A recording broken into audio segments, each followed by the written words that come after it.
السلام علیکم۔ اس کہانی کو آخر تک ضرور سنیے۔ آج اچانک مجھے فون آیا کہ آپ جلدی ہسپتال پہنچو، آپ کی بیوی کا ایکسیڈنٹ ہوا ہے۔ یہ سن کر مجھے کچھ ہوش نہ رہا اور فوراً ہسپتال بھاگا، جہاں میری بیوی بستر پر لیٹی بے ہوش پڑی تھی۔ ایک ڈاکٹر میری بیوی کو دیکھ کر بولا، سوری، یہ کومے میں چلی گئی ہے، اب نہیں معلوم انہیں کب ہوش آئے۔ یہ سن کر میں بہت رویا۔ اب میں ہر روز اپنی بیوی سے ملنے جاتا، مگر ایک دن میں بہت حیران ہوا اپنی بیوی کے منہ پر میک اپ دیکھ کر، اور کپڑے بھی روز بدلے ہوتے، مگر ڈاکٹر مجھے اپنی بیوی کے پاس 10 منٹ سے زیادہ بیٹھنے ہی نہ دیتا۔ اب مجھے کچھ شک ہوا۔ ایک دن چپکے سے ڈاکٹر والے کپڑے پہن کر بیوی کے قریب گیا تو جان نکل گئی، کیونکہ میرا نام زید ہے اور میری بیوی کا نام نین آرا ہے۔ میں اسے پیار سے نینا پکارتا ہوں۔ میری بیوی کا تعلق اس جگہ سے ہے جہاں شرفا جانے سے پرہیز کرتے ہیں۔ اس کا ہرگز یہ مطلب نہیں ہے کہ میں ایک شریف آدمی نہیں ہوں، لیکن میں دل کے ہاتھوں مجبور تھا۔ پھر کسی کو ذلت کی زندگی سے نکال کر عزت دینا کون سا گناہ ہے؟ ہوا یوں تھا کہ ایک بار میرے کچھ دوست مجھے اصرار کر کے لاہور کی ان گلیوں میں لے گئے تھے جہاں حسن ہی حسن ہے۔ ہر چوبارے سے کوئی نہ کوئی پری چھانک کر آپ کو اپنی جانب متوجہ کر رہی ہوتی تھی۔ میں گیا تو اپنے دوستوں کے اصرار پر ہی تھا، لیکن جب نینا رقص پیش کرنے آئی تو میں اسے دیکھ کر دنگ ہی رہ گیا۔ نینا یوں لگتی تھی جیسے آسمان سے کوئی اپسرا اتر آ گئی ہو۔ میں تو اس کی جھیل سی آنکھوں میں ڈوب گیا تھا۔ مجھے نینا بہت ہی اچھی لگی تھی۔ ایسا لگتا تھا جیسے میرا اس کے ساتھ تعلق صدیوں سے ہے۔ پھر یوں ہوا کہ میں اپنے دوستوں سے چھپ چھپا کر اس علاقے میں جاتا رہا۔ میں ہر رات نینا کا رقص دیکھنے جاتا تھا۔ میں چونکہ کروڑ پتی باپ کا بیٹا ہوں تو مجھے پیسے کی کوئی کمی نہیں تھی۔ میں ہر رات نینا کے رقص پر نوٹوں کی بارش کر دیتا تھا۔ اس کوٹھے کی ہیڈ دلنشیں بائی تھی۔ دلنشیں بائی مجھ سے خوب متاثر ہو چکی تھی۔ ایک دن میں دوپہر کے 2 بجے کوٹھے پر چلا گیا اور دلنشیں بائی سے درخواست کی کہ وہ مجھے نینا سے ملوا دے۔ میں نے دلنشیں بائی کے سامنے نوٹوں کی گدی رکھی تو وہ مسکرا پڑی۔ انہوں نے کہا کہ صاحب فکر ہی نہ کرے، میں ابھی آپ کی ملاقات نینا سے کروا دیتی ہوں۔ تھوڑی ہی دیر بعد ہی نینا وہاں پر آ گئی تھی۔ وہ سجی سوری سی سیدھا میرے دل میں اتر رہی تھی۔ میں بڑی دیر وہاں بیٹھا رہا اور نینا کے ساتھ ادھر ادھر کی باتیں کرتا رہا۔ نینا ایک ذہین اور سمجھدار لڑکی تھی۔ اس کی باتیں بہت گہری ہوتی تھی۔ اس کی کمپنی میں کوئی بھی بور نہیں ہوتا۔ اب میں نے اپنا یہ معمول بنا لیا تھا کہ میں ہر روز دوپہر 2 بجے نینا کے ساتھ ملنے جاتا تھا۔ میری اور نینا کی بہت اچھی دوستی ہو گئی تھی، لیکن میرا دل گواہی دے رہا تھا کہ یہ دوستی سے بڑھ کر کچھ ہے۔ پھر ایک دن میں نے نینا سے اپنے پیار کا اظہار کر دیا تو اس نے بھی مجھے آگے سے مثبت جواب دیا تھا۔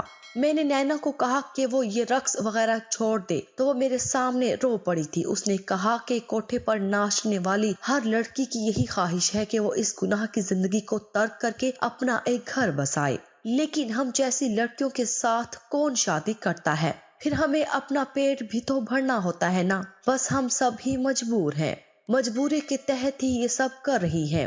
میں نے نینا سے کہا کہ میں تم سے شادی کرنا چاہتا ہوں۔ وہ بہت خوش ہوئی۔ وہ رونے لگی تھی اور میرے پیروں میں بیٹھ کر بولی، اگر آپ مجھے شادی کر کے یہاں سے لے جائیں گے تو میں آپ کی بیوی نہیں بلکہ ساری زندگی آپ کی کنیز بن کر رہوں گی۔ آپ کا ہر حکم میرے سر آنکھوں پر ہوگا۔ آپ جیسا ہی کہیں گے ویسا ہی ہوگا۔ میں مسکرا دیا تھا۔ میں اور نینا تو راضی ہو چکے تھے، مگر آگے کا مرحلہ کافی مشکل تھا۔ دلنشیں بائی کسی صورت نینا جیسے ہیرے کو اپنے ہاتھ سے جانے نہیں دینا چاہتی تھی۔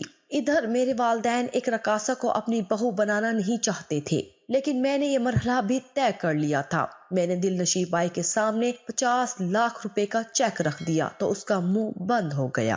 میں نینا سے نکاح کر کے اسے ایک اپارٹمنٹ میں لے گیا تھا۔ میں نے سوچا تھا کہ کچھ وقت گزر جائے تو میں نینا کو اپنے والدین سے ملوا دوں گا۔ ایک بار جب میری نینا کے ساتھ شادی ہو جائے گی تو میرے والدین کو بھی میرا فیصلہ ماننا پڑ جائے گا۔ میں ان کی اکلوتی اولاد ہوں۔ وہ مجھ سے بے انتہا محبت کرتے تھے۔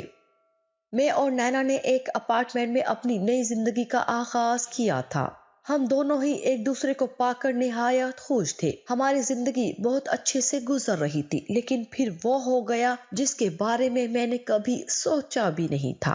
میں آفس میں تھا تو نینا نے فون کر کے مجھ سے مارکیٹ جانے کی اجازت مانگی تھی، لیکن پھر وہ واپس نہ آئی۔ مجھے شدید پریشانی ہو رہی تھی کہ آخر وہ گئی کہاں ہے۔ لیکن پھر تھوڑے ہی وقت کے بعد مجھے ہسپتال سے فون آ گیا تھا۔ مجھے ایک نرس نے بتایا تھا کہ آپ کی بیوی کا ایکسیڈنٹ ہوا ہے۔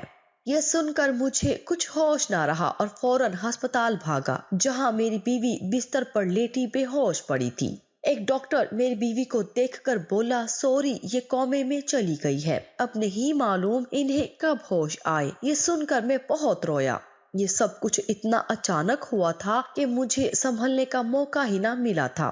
میں ہسپتال کے بینچ پر بیٹھا بڑی دیر روتا رہا تھا۔ میری خوشیوں کو نہ جانے کس کی نظر لگ گئی تھی۔ مجھے اپنی زندگی اندھیر لگ رہی تھی۔ ابھی تو میں نے اپنی نئی زندگی کا آغاز کیا تھا، مگر اتنا بڑا سانحہ مجھے اندر تک توڑ گیا تھا۔ میں سارا دن روتا رہتا تھا۔ پھر جب میری حالت بہتر نہ ہوئی تو میں اپنے والدین کے پاس اپنے آبائی گاؤں چلا گیا تھا۔ میرے والد بہت بڑے جاگیردار تھے۔ جب میں گاؤں واپس گیا تو میرے والدین بہت خوش ہوئے تھے۔ میرے ابو بولے، شکر ہے کہ تم آ گئے ہو، اب تم خود ہی سنبھالو یہ زمینیں۔ میری بوڑھی ہڈیوں میں اب اتنی طاقت نہیں رہی کہ میں ان زمینوں کی رکھوالی کر سکوں۔ میں اپنے ابو کے گلے لگ کر زاروں قطار رونے لگا تھا۔ میں نے اپنے والدین کو بتایا کہ میں نے نینا کے ساتھ چھپ کر نکاح کر لیا تھا۔ ہماری شادی کو ابھی 2 مہینے ہی ہوئے تھے کہ اس کا ایکسیڈنٹ ہو گیا اور وہ اب کومے میں ہے۔ میرے والدین میری بات سن کر بہت پریشان ہو گئے تھے۔ میں نے ابو سے کہا کہ وہ نینا کی جلد صحت یابی کے لیے دعا کریں۔ میں نے انہیں اپنی مجبوری بتائی کہ میں نینا کو ہسپتال میں اکیلا چھوڑ نہیں سکتا۔ میں نے ان سے نینا کی صحت کے لیے دعا کرنے کو کہا تھا اور ان سے وعدہ کیا تھا کہ جب نینا ٹھیک ہو جائے گی تو میں گاؤں واپس آ جاؤں گا۔ میرے والدین راضی ہو گئے تھے۔ میں کچھ دن گاؤں میں ہی رہا، پھر واپس شہر لوٹ گیا تھا۔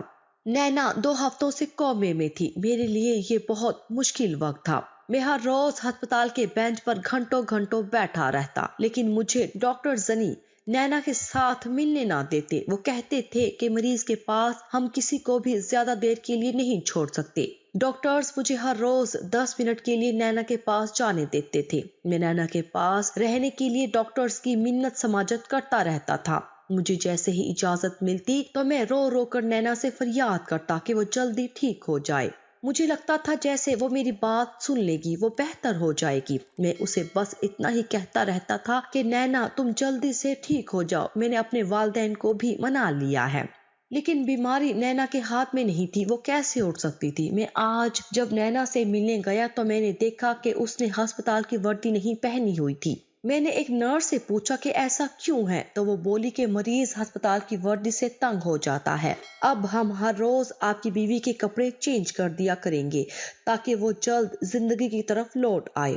مجھے ان معاملات کی کوئی سمجھ نہیں تھی، اس لیے میں خاموشی سے لوٹ آتا۔ لیکن اب میں نے نوٹ کیا تھا نینا کا لباس ہر روز تبدیل کیا جاتا تھا۔ اس نے جو لباس پہنا ہوتا تھا وہ بالکل بھی عام لباس نہیں ہوتا تھا، وہ سارے ہی بڑے مہنگے کپڑے ہوتے تھے۔ یہ بات ناقابل یقین تھی کہ ہسپتال والے اپنے پاس سے کپڑے لے کر ان کو سلوا کر مریض کو پہناتے تھے۔ پھر میں نے دیکھا کہ نینا کے چہرے پر میٹے سے میک اپ کے اثرات بھی ہوتے تھے۔ مجھے بڑی حیرت ہوئی۔ میں نے نرس سے پوچھا کہ چلو لباس تو آپ لوگ تبدیل کر دیتے ہیں، لیکن یہ چہرے پر میک اپ کے میٹے نشان کہاں سے آتے ہیں؟ آخر یہ سب کیا ہے؟ میں نے دیکھا تھا کہ نرس میرے سوالات سے گھبرا گئی تھی۔ اب مجھے نینا کی بڑی فکر ہوئی تھی۔ مجھے بڑا خوف آیا کہ کہیں اس کے ساتھ کچھ غلط تو نہیں ہو رہا۔ اس لیے میں نے سوچ رکھا تھا کہ میں اب اس ہسپتال کی اصلیت جان کر ہی رہوں گا۔ میں نے اس ہسپتال کے بارے میں بہت چھان بین کی، مگر ہر طرف سے بہت اچھا جواب ملا تھا۔ لیکن پھر میری بیوی کے ساتھ کیا ہو رہا تھا؟ میں شام گئے جب نینا کو مل کر جاتا تو وہ آرام کر رہی ہوتی تھی اور اس کے چہرے پر کسی قسم کا کوئی میک اپ نہیں ہوتا تھا۔ لیکن جب صبح آفس جانے سے پہلے میں نینا کو دیکھنے آتا تو اس کا لباس بھی تبدیل ہوتا اور اس کے چہرے پر میٹے سے میک اپ کے نشان ہوتے تھے۔ اب میں نے ارادہ کر لیا تھا کہ میں رات کو گھر ہی نہیں جاؤں گا اور خود دیکھوں گا کہ آخر یہ سب کیا ہو رہا ہے۔ میں ساری رات باہر کرسی پر بیٹھا رہا کیونکہ مجھے ڈاکٹرز نے نینا کے پاس بیٹھنے کی اجازت نہیں دی تھی۔ میں نے ساری رات جاسوسی کرتے ہوئے گزار دی تھی، مگر کچھ بھی ایسا نہیں ہوا جس پر شک کیا جا سکے۔ ایک نرس رات میں 3-4 بار سارے مریضوں کو چیک کر کے جاتی تھی، وہی نینا کے کمرے کو بھی چیک کر کے جاتی تو میں مطمئن ہو جاتا تھا۔ اب جب میں صبح کمرے میں گیا تو نینا کے کپڑے پھر سے تبدیل ہوئے تھے اور اس کے منہ پر میک اپ کے نشان موجود تھے۔ اب مجھے بہت حیرت ہونے لگی تھی، اس لیے میں نے کچھ اور کرنے کی سوچی۔ میں نے ہسپتال کے ایک جونیئر ڈاکٹر کو اپنے ساتھ ملا لیا تھا اور اسے بھاری رشوت دے کر راضی کر لیا تھا۔ وہ جونیئر ڈاکٹر بڑی مشکل سے میری بات ماننے پر راضی ہوا تھا۔ اب مجھے رات کا بے صبری سے انتظار تھا۔ جیسے ہی رات ہوئی میں نے اس جونیئر ڈاکٹر کا لباس پہن لیا۔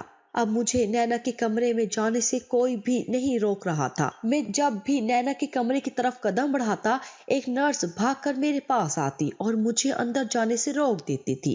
میں آرام سے نینا کے کمرے میں داخل ہو گیا، مگر یہ دیکھ کر تو میرے قدموں تلے سے زمین نکل گئی کہ نینا کا تو بیڈ خالی تھا، وہاں تو نینا کا نام و نشان بھی نہیں تھا۔ میں شدید پریشان ہو گیا تھا کہ آخر نینا کہاں جا سکتی ہے۔ میں ویسے ہی باہر نکل آیا۔ میں نے جونیئر ڈاکٹر سے نینا کے متعلق پوچھا تو اس نے لا علمی کا اظہار کر دیا۔ میں چہرے پر ماسک لگا کر اس نرس کے پاس گیا تھا جو نینا کے کمرے کے باہر چکر لگاتی تھی۔ میں نے اس سے پوچھا کہ اس روم کا پیشنٹ کہاں گیا ہے تو وہ بولی جہاں روز جاتی ہے آج بھی وہیں گئی ہے۔ مجھے لگا کہ میں مزید کچھ بھی نہیں سن پاؤں گا۔ میں نے دھڑکتے دل سے اس نرس سے پوچھا کہ آخر وہ کہاں جاتی ہے تو نرس مسکرا کر بولی زیادہ ہوشیار مت بنو، تم بھی تو سب کچھ جانتے ہو، مجھے کیوں پھنسا رہے ہو؟ اپنا حصہ تم بھی تو لے رہے ہو نا۔ یہ سب میرے لیے ناقابل برداشت ہوتا جا رہا تھا۔ میں نے جونیئر ڈاکٹر کی وردی اسے واپس کر دی اور خود اپنے کپڑے پہن کر واپس ہسپتال کے بینچ پر جا بیٹھا۔ میں نے پلک تک نہیں جھپکی۔ میں دیکھنا چاہتا تھا کہ آخر نینا کہاں سے واپس آئے گی۔ لیکن صبح کے 9 بج گئے مگر نینا ہسپتال نہیں آئی۔ ایک نرس جب میرے پاس سے گزری تو میں نے اسے کہا کہ میں اپنی بیوی سے مل کر آفس جانا چاہتا ہوں تو وہ بولی جی آپ جا کر مل لیں، آپ کے پاس 10 منٹ ہے۔ میں اجازت ملتے ہی بڑی تیزی سے نینا کے کمرے میں داخل ہوا۔ نینا اپنے بستر پر موجود تھی، اس نے لباس تبدیل کیا ہوا تھا اور ہر روز کی طرح اس کے چہرے پر میک اپ کے نشانات تھے۔ اب میری سمجھ میں سارا معاملہ آ چکا تھا۔ مجھے معلوم ہو چکا تھا کہ جو کوئی بھی نینا کو رات میں اس کے بستر سے غائب کرتا ہے وہ اس کو ہسپتال کے پچھلے دروازے سے لے کر جاتا ہے۔ اس لیے میں نے یہی فیصلہ کر لیا تھا کہ میں اب ہسپتال کے پچھلے دروازے کی رکھوالی کروں گا۔ میں نے ہسپتال والوں کے ساتھ ایک چال کرنے کی کوشش کی۔ میں نینا کے کمرے میں گیا، وہاں میں 10 منٹ سے زیادہ رکا تھا۔ مجھے معلوم تھا کہ اب مجھے کوئی ڈاکٹر یہاں سے نکالنے کے لیے ضرور آئے گا۔ میری توقع کے عین مطابق 12 منٹ پر ایک ڈاکٹر اس کمرے میں داخل ہو گیا اور بولا سر آپ کو یہاں سے جانا ہوگا، مریض کے پاس زیادہ دیر رکنا ٹھیک نہیں ہے۔